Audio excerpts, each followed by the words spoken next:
Hello everyone. आज हम knowledgeable article पढ़ेंगे। स्पीक इंग्लिश विदाउट फियर, बिना डर के इंग्लिश किस तरह से बोल सकते हैं। यहाँ पे टेक्निक्स शेयर की गई हैं, तो आइए शुरू करते हैं। Most learners are not held back by a lack of knowledge. Hold back ये एक फ्रेजल वर्ब है, उसका पास्ट टेंस हो गया हेल्ड बैक। तो इसका मतलब होता है पीछे रह जाना या रोक देना। To prevent somebody from making progress, तो अधिकतर लर्नर्स हेल्ड बैक मतलब पीछे रह जाते हैं बाय अ लैक। नॉट यहाँ दिया गया है कि इसके लिए नहीं कि उनमें नॉलेज की कमी है, लैक मतलब कमी होना। They are held back by the fear of making a fool of themselves, बल्कि वो तो इसलिए हेल्ड बैक या पीछे रह जाते हैं, पीछे छूट जाते हैं, प्रोग्रेस नहीं हो पाती क्योंकि फियर होता है, उनमें डर होता है कि वो। अब ये जो है एक एक्सप्रेशन है, to make a fool of oneself. तो यहाँ प्लूरल में है क्योंकि हमारा सब्जेक्ट जो है मोस्ट लर्नर्स, ये भी प्लूरल में था, इसलिए यहाँ पे देमसेल्व्स यूज किया गया। अदरवाइज हम ऐसे भी बोल सकते हैं making a fool of oneself. तो इस फ्रेज का या इस एक्सप्रेशन का मतलब होता है to act in a silly manner, मतलब कोई मूर्ख तरीके से बिहेव करना। तो इसलिए उनको डर होता है कि ऐसा ना हो कि कुछ गलती कर दें और कुछ फुलिश टाइप का बिहेवियर हो जाए उनका। तो ये होता है fool of making a fool of oneself. तो ये उनको डर होता है। This apprehension often called the fear of judgement. यही एप्रीहेंशन, ये एक नाउन है, इसका मीनिंग होता है कि feeling of anxiety about something may happen.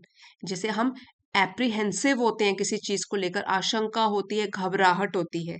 तो ये जो डर है, इसको हम बोलते हैं फियर ऑफ जजमेंट, कि मुझे जज किया जाएगा, लोग मेरे बारे में जजमेंट पास करेंगे। ठीक है, तो ये फियर ऑफ जजमेंट भी कहलाता है अक्सर ही। Can be paralysing. अब यहाँ जो पैरालाइजिंग है, ये यहाँ पे एडजेक्टिव का काम कर रहा है कि हो सकता है कि ये किसी किसी लोगों के लिए पैरालाइजिंग हो। और पैरालाइजिंग यहाँ पे मतलब हो गया कि वो उसको इतना फ्राइटन कर दे कि कोई एक्शन लेना ही मुश्किल हो जाए, बिल्कुल पैरालाइज हो जाए। तो ये जो डर होता है ना, ये हमको बिल्कुल ऐसा बना देता है जैसे कि हम पैरालाइज्ड हो गए और हम कोई काम कर ही नहीं पा रहे, एक्शन ले ही नहीं पा रहे। It can be paralysing. Turning a simple conversation into a nerve racking, W silent है, नर्व रैकिंग ऑर्डील।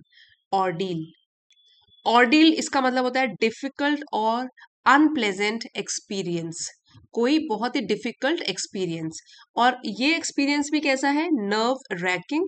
ये यहाँ एडजेक्टिव का काम कर रहा है, इसका मीनिंग हो गया कि विच इज एक्सट्रीमली स्ट्रेसफुल या वरीइंग, जो हमको चिंता में डाल दे, तनाव पैदा कर दे। तो इसलिए ये टर्न हो जाती हैं, जो छोटी मोटी बातचीत भी होती है, ये कैसा बन जाती है, एक ऐसा एक्सपीरियंस बन जाती है जो कि हमको बहुत टेंशन में डाल देती है। और ये सारा का सारा किसकी वजह से हो रहा है, फियर ऑफ जजमेंट की वजह से।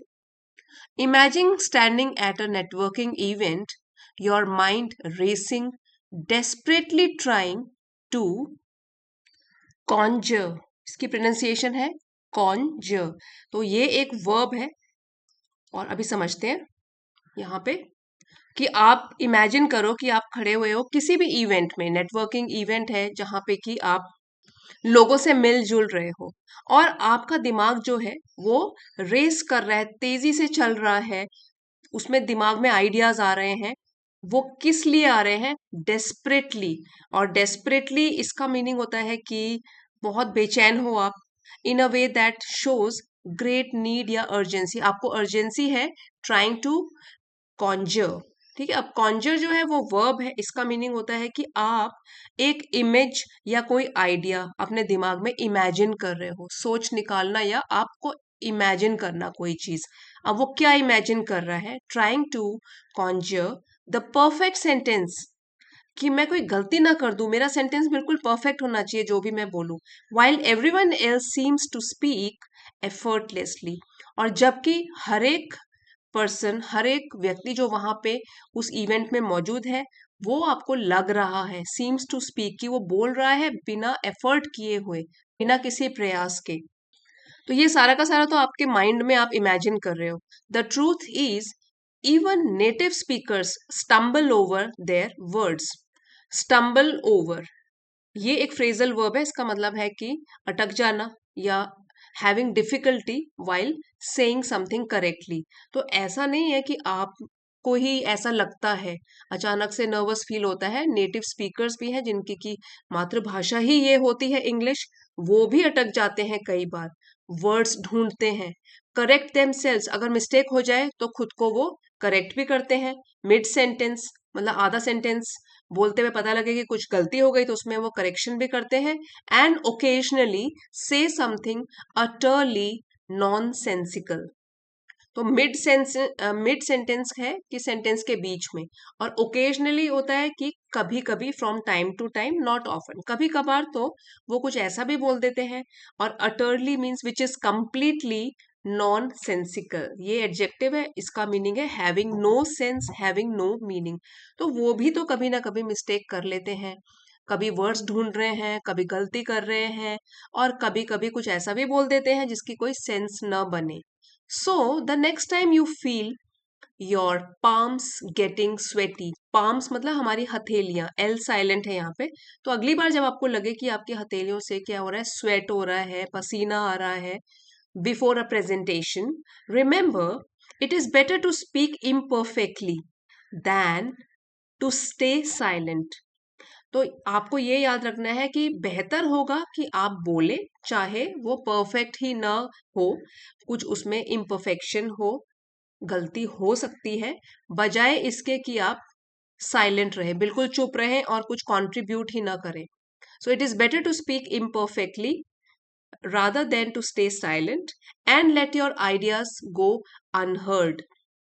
अनहर्ड का मतलब है कि विच इज नॉट हर्ड, जो कि नोटिस न किए जाए। मतलब हो सकता है आपके आइडियाज पर कोई ध्यान न दे, क्या हो सकता है आप इम्परफेक्ट तरीके से बोलें, लेकिन फिर भी आप बोलिए। बाइट द बुलेट, ये एक ईडियम है, बाइटिंग द बुलेट और टू बाइट द बुलेट, इसका मतलब है हिम्मत जुटाना या डिफिकल्ट सिचुएशन का सामना करना। Bite the bullet, take a deep breath and just start talking. ठीक है, गहरी सांस लेकर बोलना शुरू करो। Fluency is built through practice, not through waiting for perfection. Fluency तो आएगी, फ्लुएंसी मतलब बिना अटके के आप बोल पाओगे, और वो कब पॉसिबल होगा, जब आप प्रैक्टिस करोगे। इससे नहीं होगा कि आप वेट करते रहोगे कि कब मैं पूरी तरीके से परफेक्ट बन जाऊं तभी बोलना शुरू करूंगा। जब बोलने की प्रैक्टिस शुरू करोगे तो खुद ब खुद परफेक्ट हो ही जाओगे। One of the most liberating realizations for a language learner is that communication is not about flawless grammar। अब एक चीज जो याद रखनी है हर लैंग्वेज लर्नर को, वो चाहे कोई भी लैंग्वेज सीख रहा हो। सो लिबरेटिंग यहाँ एडजेक्टिव है, इसका मीनिंग हो गया कि विच सेट्स यू फ्री। आपको वो फील फ्री कराता है, किससे, वरी से, फियर से, डर से। तो ये जो एक रियलाइजेशन है, एहसास है, जो कि आपको फिर डर से छुटकारा देगा, वो लैंग्वेज लर्नर के लिए ये एक रियलाइजेशन है कि कम्युनिकेशन जो है वो फ्लॉलेस ग्रामर बोलने के बारे में नहीं है। फ्लॉलेस जिसमें कि कोई कमी ना हो, कोई फ्लॉ ना हो। It is about getting your message across, बल्कि किसके बारे में है कि आप बोलें और जो बोलना चाहते हैं, आइडियाज हैं, वो दूसरों के पास पहुंच सकें। तो यहाँ पे जो फ्रेजल वर्ब है वो है to get across. To get across इसका मतलब होता है to communicate an idea successfully. तो यहाँ पे है गेटिंग योर मैसेज अक्रॉस, आपका जो मैसेज है वो दूसरे के आगे स्पष्ट तरीके से पहुंच जाए। Native speakers use idioms and colloquial। So native speakers होते हैं जिनकी मातृभाषा वो लैंग्वेज होती है। ठीक है, यहाँ इंग्लिश की बात हो रही है। जो नेटिव स्पीकर्स हैं, इंग्लिश बोलने वाले हैं, वो भी इडियम्स का यूज करते हैं, मुहावरों का, और कलोक्वियल। तो कलोक्वियल फ्रेजेस, कलोक्वियल का मतलब होता है कि जैसे जो चीज ज्यादा फॉर्मल नहीं है, जो कि इनफॉर्मल बातचीत करते हुए वर्ड्स या फ्रेजेस यूज की जाती है। बोल सकते हैं कि एवरीडे कॉन्वर्सेशन में हम जैसी फ्रेजेस यूज करते हैं उसको बोलते हैं कलोक्वियल, मतलब कि वो फॉर्मल नहीं है। तो नेटिव स्पीकर्स इडियम्स भी यूज करते हैं, कलोक्वियल फ्रेजेस भी यूज करते हैं कॉन्स्टेंटली, लगातार। And understanding them can make your speech sound more natural. और अगर आप उसको समझ जाते हो तो हो सकता है जो भी आपकी स्पीच है वो सुनने में और भी ये स्वाभाविक लगे, नेचुरल लगे, and help you connect with people on a deeper level, और आप लोगों से जुड़ सके एक गहराई से, डीपर लेवल से लोगों से जुड़ सके, ज्यादा इंप्रेशन बना सके दूसरों के माइंड पर। फॉर इंस्टेंस, चलिए एक एग्जाम्पल से इसको समझते हैं। If a colleague tells you hit the ground running, तो अगर आपके साथ काम करने वाला कॉलीग आपको बोलता है ये वाला idiom, hit the ground running on a new project, they mean you should start with energy and enthusiasm right from day one. तो यहाँ पे वो बोलना चाहता है कि किसी न्यू प्रोजेक्ट में अगर काम करना शुरू कर रहे हो तो पहले दिन से ही पूरी एनर्जी के साथ, पूरे जोश के साथ आपको काम शुरू करना है। तो इसके लिए क्या इडियम हो गया कि पहले से ही पूरे जोश के साथ काम में लग जाओ, hit the ground running, to begin something with energy and enthusiasm. तो एक तो जैसे ये हो गया, अगर कोई इडियम यूज करता है तो आपको उसका डीपर मीनिंग पता होना चाहिए।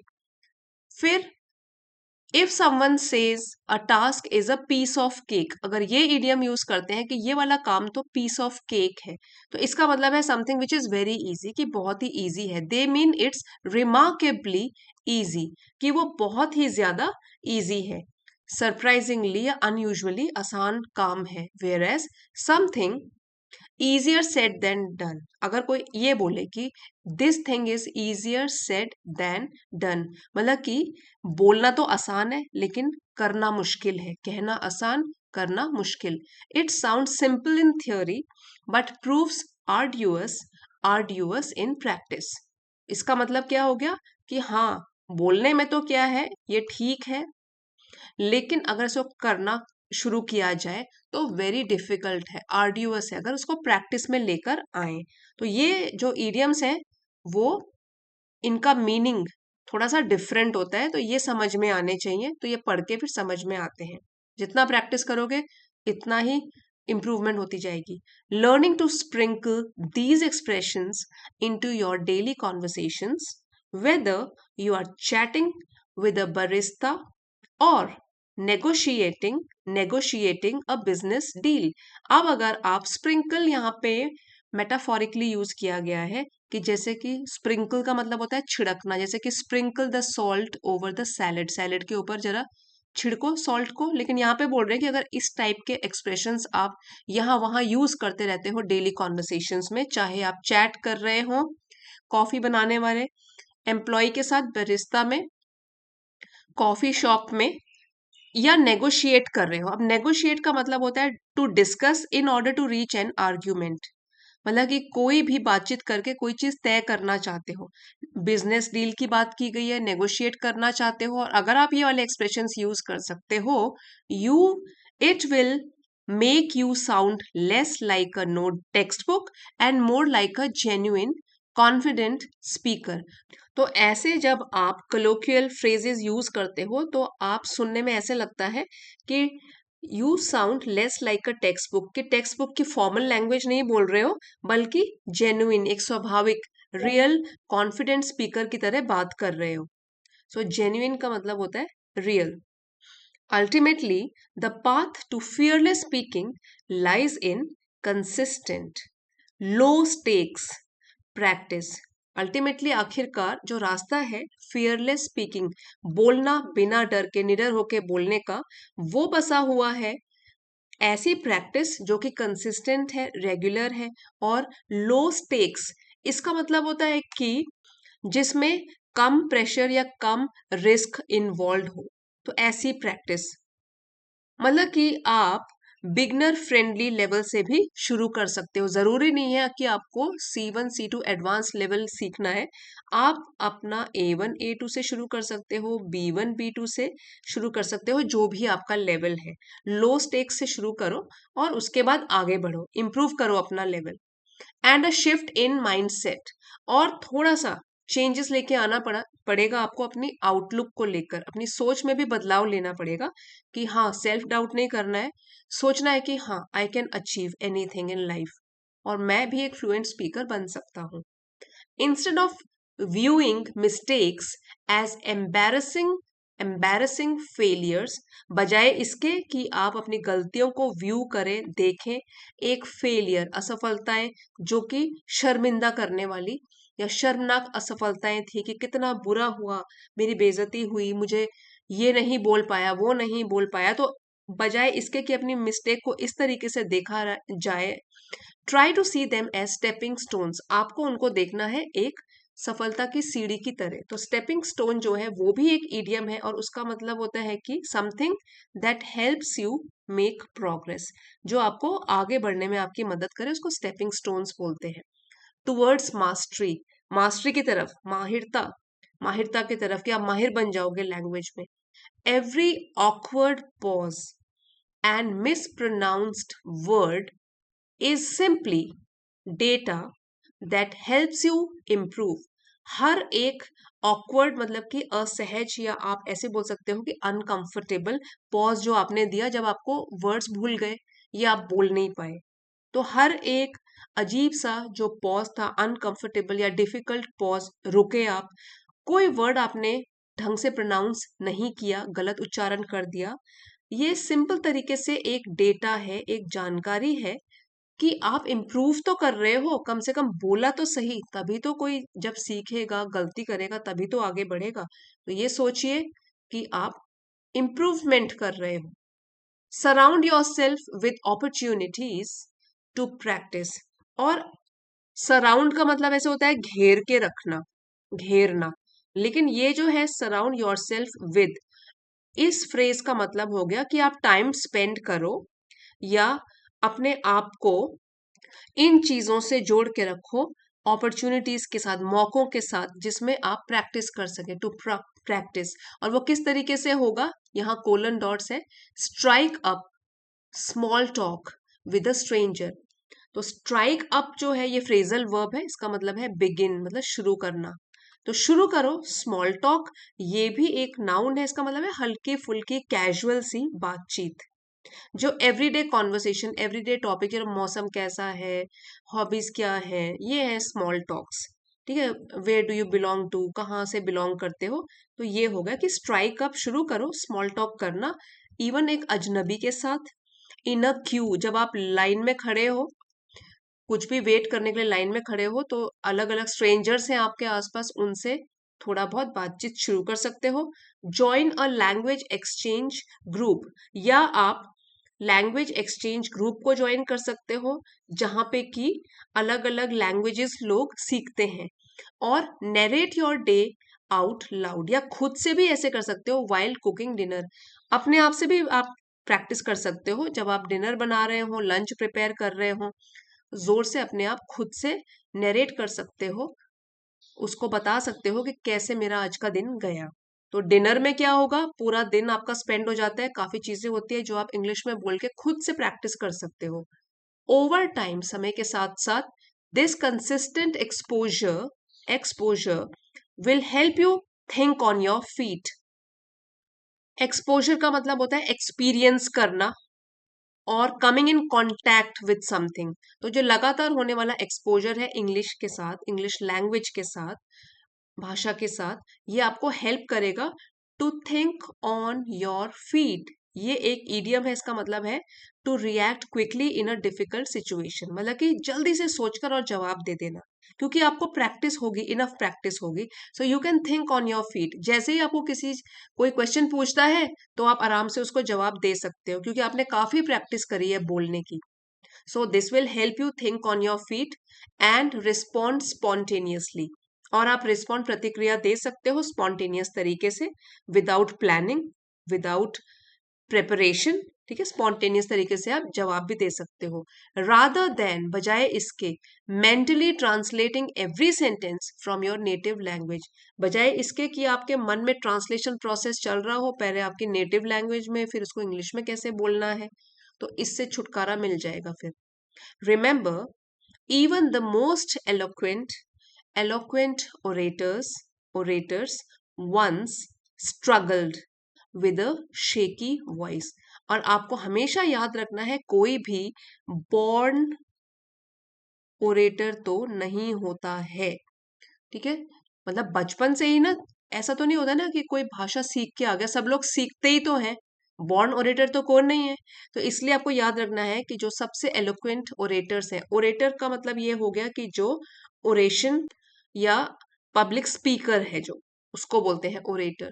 और एलोक्वेंट का मतलब हुआ कि able to speak beautifully and persuasively, जो बहुत ही अच्छे तरीके से अपने आइडियाज बिना अटके हुए एक्सप्रेस कर सकता है। तो एलोक्वेंट ओरेटर्स वो भी वंस एक बार उन वो भी संघर्ष कर रहे थे, शेकी वॉइस, उनकी वॉइस भी कभी ना कभी जब वो लर्निंग प्रोसेस में थे तो वॉइस कभी कांपी होगी, एंड अ रेसिंग हार्ट, दिल की धड़कन भी तेज हुई होगी जब उन्होंने पहली बार पब्लिक स्पीकिंग करी होगी।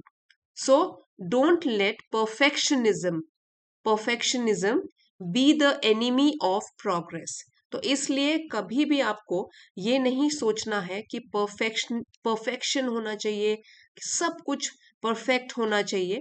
परफेक्शनिज्म को कभी भी अपनी दुश्मन नहीं बनाना है, प्रगति का मतलब प्रोग्रेस का दुश्मन नहीं बनाना है।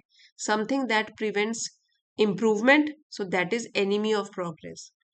Take the plunge, to take the plunge ये एक इडियम है और इसका मतलब है कि to decide to do something despite fear, डर भी लग रहा है लेकिन फिर भी डिसाइड करना कि मैं तो ये काम करूंगा, साहस के साथ, स्ट्रेंथ के साथ कोई चीज को शुरू करना। Take the plunge. Embrace the occasional blunder, embrace मतलब अपनाओ, ओकेजनल कभी कभार जो आपसे ब्लंडर हो जाता है, गलती हो जाती है। सो ब्लंडर का मतलब होता है serious mistake. And let your voice be heard, और अपनी आवाज को भी दूसरों को सुनाओ, वो भी सुनी जानी चाहिए। ये पैसिव में है, let your voice be heard, because the world needs to hear what you have to say, not how perfectly you say it। क्योंकि लोग तो या दुनिया तो सुनना चाहती है क्या है आपके पास कंट्रीब्यूट करने के लिए, क्या है आपके पास बोलने के लिए। इससे वो डिपेंड नहीं करेगा कि कितने परफेक्टली आप अपने विचारों को दूसरों के सामने रखते हो, बट एटलीस्ट आइडियाज क्या रखते हो, दैट ट्रूली मैटर्स। सो इस पूरे आर्टिकल में बोला गया है दैट मिस्टेक्स आर ओके, बस बोलना स्टार्ट करो। और फ्लुएंसी परफेक्शन से नहीं आएगी, डेली प्रैक्टिस और कॉन्फिडेंस से आएगी। सो फ्लुएंट स्पीकर बनना है तो आज ही से शुरुआत कीजिए। इसी लेसन का detailed annotated PDF with detailed word meanings आपको चैनल की एलिट मेंबरशिप को ज्वाइन करके मिल जाएगा। आप चाहते हो तो लेवल 2 की मेंबरशिप है, इसको आप ज्वाइन कर सकते हो। इसमें डिटेल में word meanings plus practice sentences भी आपके लिए दिए गए हैं। अभी जाइएगा नहीं, एक बार हम पूरा आर्टिकल पढ़ेंगे, यहाँ पे हिंदी मीनिंग्स नहीं लिखे गए हैं। We will just revise it once, कितना आपको समझ में आया है। Speak English without fear. Most learners are not held back by a lack of knowledge. They are held back by the fear of judgment, which can be paralyzing, turning a simple conversation into a nerve wracking ordeal. Imagine standing at a networking event, your mind racing, desperately trying to conjure the perfect sentence, while everyone else seems to speak effortlessly. The truth is, even native speakers stumble over their words, correct themselves mid sentence, and occasionally say something utterly nonsensical. So, the next time you feel your palms getting sweaty before a presentation, remember, it is better to speak imperfectly than to stay silent and let your ideas go unheard. Bite the bullet, take a deep breath, and just start talking. Fluency is built through practice, not through waiting for perfection. One of the most liberating realizations for a language learner is that communication is not about flawless grammar. It is about getting your message across.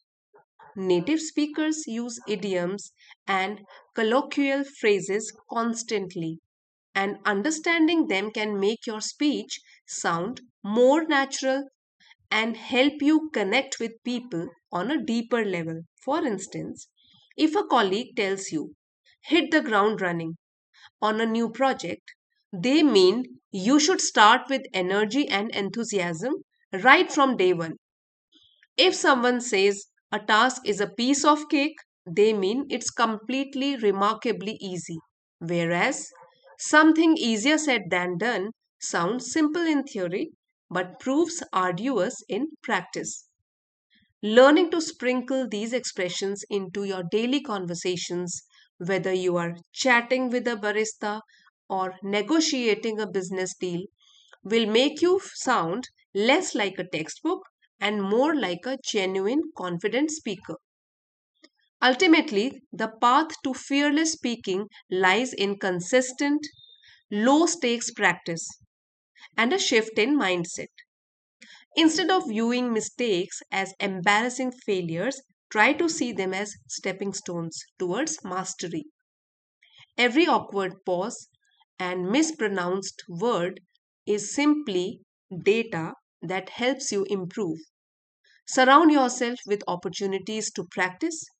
Strike up small talk with a stranger in a queue, join a language exchange group, or narrate your day out loud while cooking dinner. Over time, this consistent exposure will help you think on your feet and respond spontaneously rather than mentally translating every sentence from your native language. Remember, even the most eloquent orators once struggled with a shaky voice and a racing heart. So, don't let perfectionism be the enemy of progress. Take the plunge. Embrace the occasional blunder and let your voice be heard because the world needs to hear what you have to say, not how perfectly you say it. So I hope motivational article आपको पसंद आया होगा. If you have liked the video, please don't forget to like, share and subscribe और comments लिख के भी ज़रूर बताइएगा. Thank you for watching.